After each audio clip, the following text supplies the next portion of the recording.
Et mon intervention, sûrement, va s'inscrire dans une continuité de ce qui a été présenté par les camarades du syndicat que je félicite. Tout d'abord, il faudrait dire que la République démocratique du Congo constitue en ce jour les théâtres de tous les combats. Viol, assassinat, tuerie des masses semblent à la fois être minimisés, banalisés, sous-estimés malgré les multiples rapports sur ce sujet.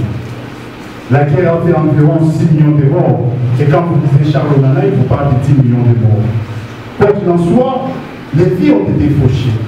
Les personnes ont payé. Et ça constitue un grand fléau pour notre pays. Et si j'avais le pouvoir, certainement, je vous demanderais d'observer une minute de silence en mémoire de ces morts. Mais bon, passons. En dépit d'être l'un des conflits les plus meurtriers depuis la Seconde Guerre mondiale, le conflit à l'est de la RDC fait aussi intervenir plusieurs acteurs. C'est le cas des acteurs nationaux, alors internes que moi je vais présenter, et bien évidemment je me ferai compléter par les camarades.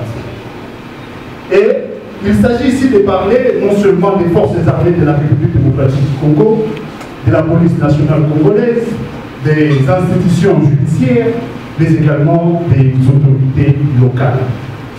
Quid du système judiciaire?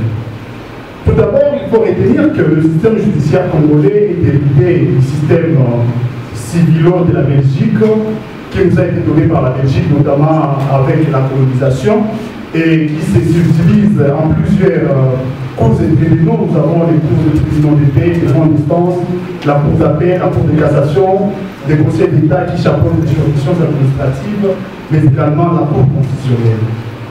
Mais au-delà des considérations, parce que vous allez vous rappeler avec moi, avec Aristote qui nous parlait, a proposé une force de réserve dotée d'hélicoptères, d'attaque et d'artillerie. Le désir de vouloir créer une force d'attente au sein de la SADC pour attaquer l'M23, ainsi qu'une action observée jusque-là sur le terrain. Poussés, nombreux à croire que la SADC ne fera rien, tout comme c'est plus le cas de l'EAC. Pour ce qui est de l'Union africaine, l'Union africaine a pris des mesures pour coordonner les efforts de la paix, promouvoir la coopération régionale.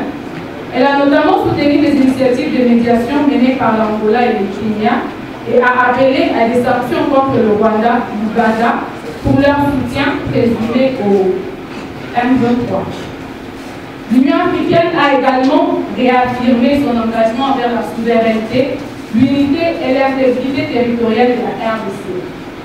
Cependant, l'Union africaine connaît également des multiples critiques, notamment son manque tactique d'action proactive.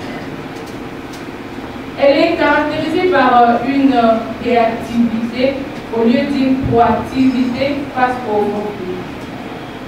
Et souvent inactive,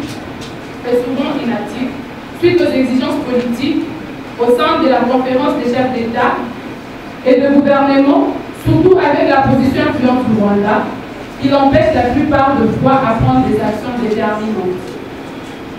En termes de recommandations, l'Union africaine devait plus s'engager en prenant des actions un peu plus proactives, quittant la simple sphère de recommandations, mais adoptant des mesures coercitives sur les États engagés dans le conflit, dans la mesure où ces États ne respectent pas les recommandations de cesser le feu et d'engagement à une résolution pacifique de conflit. Enfin, pour parler des bailleurs de fonds, les bailleurs de fonds internationaux, y compris les agences humanitaires et le gouvernement étranger, ont fourni un soutien financier pour les opérations humanitaires et les missions de maintien de la paix. Cependant, ils font face à des défis importants à raison de la demande élevée et des niveaux de financement insuffisants. Malgré les conditions humanitaires catastrophiques à Goma et dans les régions avoisinantes, les agences d'aide internationale ont du mal à répondre de manière complète. Pour finir, la situation dans l'est de la RDC reste complexe et volatile, avec la présence active de plusieurs acteurs régionaux et internationaux. Chacun de ces acteurs joue un rôle dans la tentative de stabilisation dans la région et dans la lutte contre les groupes armés comme le M23. C'est la promotion d'une culture de respect des droits de l'homme. Le plan de respect des droits de l'homme est le meilleur antidote contre les conflits dans la société. Ça, c'est la présentation que nous avons soulevée. Et nous avons trouvé qu'il y a des techniques que l'on peut entreprendre pour faire à ce que cette culture soit vraiment effective. Et là, nous avons noté la sensibilisation et la formation. Au moins, là, déjà, nous disons que c'est une forme de sensibilisation que nous sommes en train d'apprendre ici. Il y a aussi l'intégration et l'application rationnelle des droits humains dans les procédures opérationnelles. Mécanisme de responsabilisation, renforcement de la supervision du contrôle, collaboration avec la société civile et les institutions de défense des droits de l'homme. Nous vivons dans une histoire où chacun va responsabiliser l'autre. Donc, nous commettons des choses et chacun va dire c'est à cause de celui-ci que nous vivons cette situation, c'est à cause de celui-ci que nous sommes comme ça. Et pourtant, ce n'est pas comme ça que nous aurons la solution. Voilà pourquoi il fallait que nous puissions parler de la justice transitionnelle et de la lutte contre l'impunité.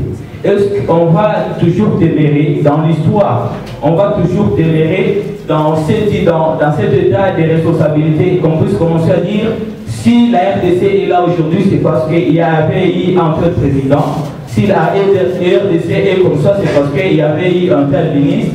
Je ne pense pas que c'est comme ça qu'on aura des solutions. Mais je pense qu'Honoré de Bazar avait dit un mauvais arrangement vaut mieux qu'un bon procès.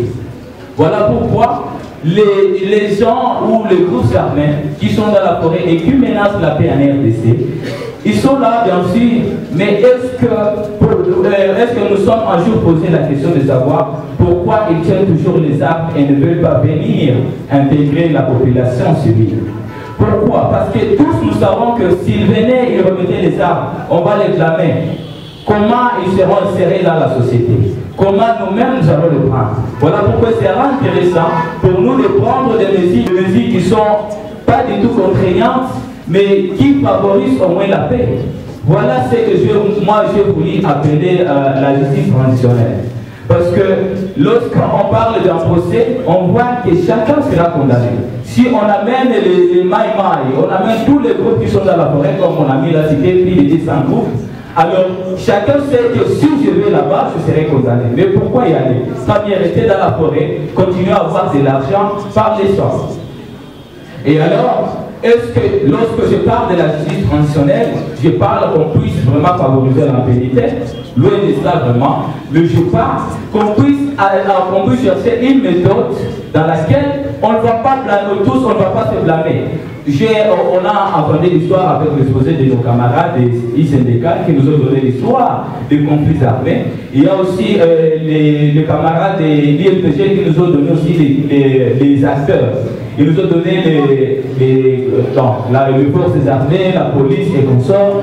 Mais donc, ce qui m'a beaucoup, ce qui n'ont pas plu dans les interventions, c'est qu'ils tendaient beaucoup plus à responsabiliser la police, responsabiliser l'armée. Bien sûr, ils ont commis des fautes, bien sûr, ils ont commis des préjudices, mais est-ce que nous sommes à l'ère de responsabiliser la police, nous sommes à l'ère de responsabiliser l'armée au lieu de chercher une solution? Nous nous trouvons aujourd'hui à l'étape où nous devons trouver une solution. Parce que la solution a été cherchée ailleurs, mais n'a pas été trouvée. Il peut arriver que les autorités n'ont pas été prudentes. Ils n'ont pas été prudentes, pardon. Et pour cela, on ne doit pas les blâmer, on ne doit pas les condamner. Parce que celui qui est malade n'a pas le choix de médicaments. Si on lui dit c'est ça le médicament qui va te guérir, il est pressé à les prendre pour guérir.